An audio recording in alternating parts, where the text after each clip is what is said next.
Yeah, because I think my generation is quite lucky because we were the generation that transitioned into the tech that's there today.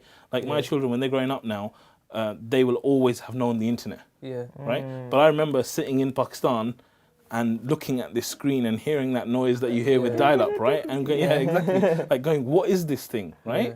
You know, this is insane, right? And it just shows how different life is right now. Life is going really quick, isn't it?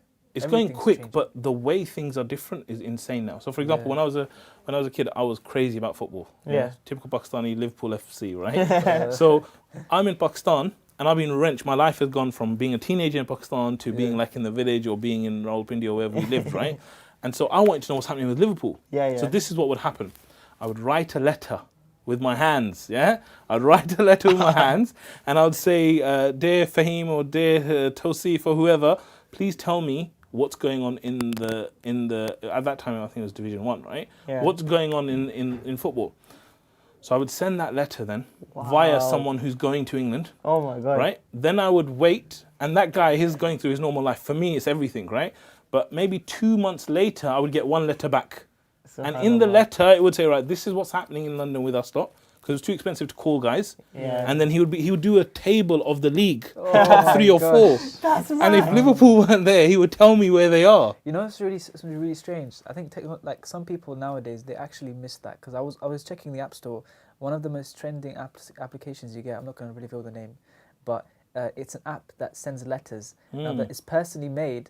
It's made so it takes hours to send, not days or months. It's not that extreme. Okay. And I was checking the comments. Some people were complaining, saying they should make it longer, take it maybe a week or 2-3 weeks. So when I send a message, it should arrive 2-3 weeks later, and then come back 2-3 weeks after that.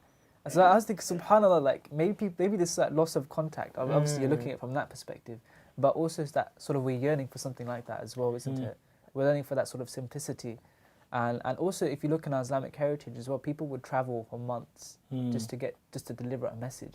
When I hear stories like that, the first thing I'm thinking, what if he's dead? What if by the time you read that he's dead? What if by the time you reach there, he's not in the country? You know? He's left while you're going. Yeah. And a story, a really amazing, remarkable story. Mohammad, rahimahullah, he was known for his asceticism. He would travel for months. Once a scholar came to the region where he's living, and his fellow friend, who's also a scholar, they're all scholars anyway. They said to Imam Mohammad, let's go to meet the scholar. He's here in our own country. It's a blessing. And Imam Mohammad actually became a bit angry and upset. He said, I made intention to study with him all the way in Yemen.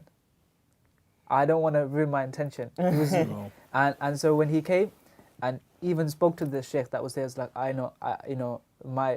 he said, like, my plan is ruined, you know. SubhanAllah. And subhanAllah, his intention was so good that he didn't actually study with him. Only when he went back, and then he went to make intention to go there. Oh my gosh. And then when he went there, he was waiting in the, when he knocked on the door.